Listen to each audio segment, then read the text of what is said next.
Hello दोस्तों, स्वागत है आपका अपना YouTube channel online GK study पर, जहां हम सरकारी परीक्षा की तैयारी के लिए करेंट अफेयर्स को आसान बनाते हैं।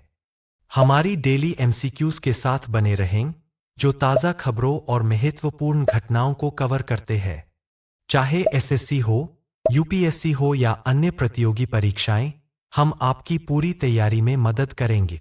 चैनल को सब्सक्राइब करें और बेल आइकन को दबाएं ताकि आप सबसे महत्वपूर्ण करेंट अफेयर्स प्रश्नों से जुड़े रहें और अपनी परीक्षा में सफलता पाएं। प्रश्न 1। हाल ही में COP16 सम्मेलन का आयोजन किस देश में किया गया? आपका विकल्प है A. Bharat, B. Colombia, C. Armenia, D. America. आपका उत्तर है B. कोलंबिया। COP16 सम्मेलन का आयोजन कोलंबिया के काली शहर में किया गया। इस सम्मेलन में जैव विविधता के संरक्षण में मूल निवासियों और अफ्रीकी नस्ल के समुदायों की भूमिका को महत्व दिया गया। प्रश्न 2। हाल ही में COP16 सम्मेलन की अध्यक्षता किसने की? आपका विकल्प है A. Luis Gilberto Murillo, B. Susana Muhamad, C. Kirtivardhan Singh, D. Bharat के विदेश मंत्री। आपका उत्तर है B. सुसाना मोहम्मद। COP16 सम्मेलन की अध्यक्षता सुसाना मोहम्मद ने की, जो कोलंबिया के प्रतिनिधियों में से एक हैं, और कोलंबिया के विदेश मंत्री लुई गिलबर्टो मुरिलो ने भी इस निर्णय का स्वागत किया। प्रश्न 3। हाल ही में भारत द्वारा राष्ट्रीय जैव विविधता कार्य नीति और योजना NBSAP के अद्यतन संस्करण का शुभारंभ किसने किया? आपका विकल्प है A. Susana Muhamad, B. Luis Gilberto Murillo, C. Kirtivardhan Singh, D. Narendra Modi. आपका उत्तर है C. कीर्तिवर्धन सिंह।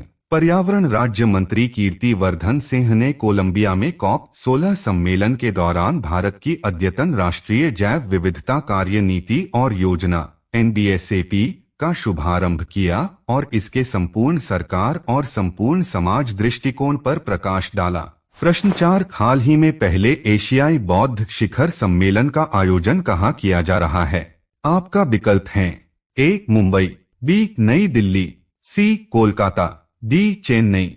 आपका उत्तर है B. नई दिल्ली। संस्कृति मंत्रालय और अंतर्राष्ट्रीय बौद्ध संघ के सौजन्य से 5 और 6 नवंबर को नई दिल्ली में पहले एशियाई बौद्ध शिखर सम्मेलन का आयोजन हो रहा है। प्रश्न 5। भारत का पहला टिकाऊ और पर्यावरण अनुकूल बुनियादी ढांचे वाला चिड़ियाघर किस राज्य में बनेगा?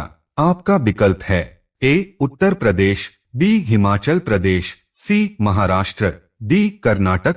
आपका उत्तर है B. हिमाचल प्रदेश। हिमाचल प्रदेश के कांगड़ा जिले के देहरा विधानसभा क्षेत्र के बनखंडी में दुर्गेश अरण्य प्राणी उद्यान भारत का पहला टिकाऊ और पर्यावरण अनुकूल चिड़ियाघर बनेगा, जिसे IGBC प्रमाणन प्राप्त होगा। प्रश्न 6। मणिपुर का सबसे बड़ा त्योहार कौन सा है, जिसे पूरे राज्य में धार्मिक उत्साह और उल्लास के साथ मनाया जाता है? आपका विकल्प है A. Holi, B. निंगोल चकौबा, C. Diwali, D. Chhath पूजा। आपका उत्तर है B. निंगोल चकौबा। निंगोल चकौबा मणिपुर का एक प्रमुख त्योहार है, जिसे धार्मिक उत्साह और उल्लास के साथ मनाया जाता है। यह विशेष रूप से मैतेई समुदाय का सबसे बड़ा पर्व माना जाता है। प्रश्न 7। भारत की कृषा वर्मा ने अंडर-19 विश्व मुक्केबाजी चैंपियनशिप में किस देश के मुक्केबाज को हराकर स्वर्ण पदक जीता?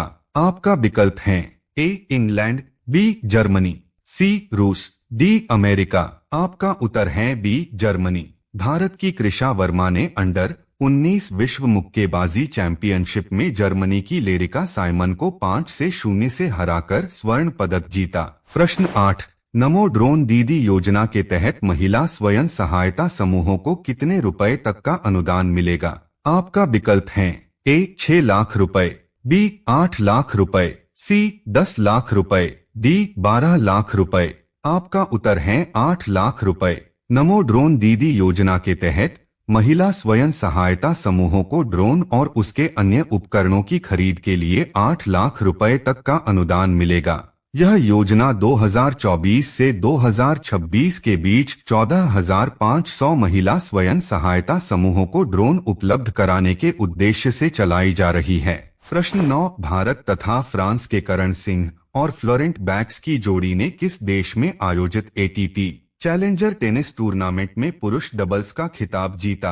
आपका विकल्प हैं ए कांगो, बी फ्रांस, सी इटली, डी जर्मनी। आपका उत्तर है ए कांगो। भारत के करण सिंह और फ्रांस के फ्लोरेंट बैक्स ने एटीपी चैलेंजर टेनिस टूर्नामेंट में पुरुष डबल्स का खिताब जीता। यह टूर्नामेंट कांगो के ब्रेज़विले में आयोजित हुआ था। प्रश्न 10, हाल ही में डीडी न्यूज ने अपनी 21वीं वर्षगांठ कब मनाई?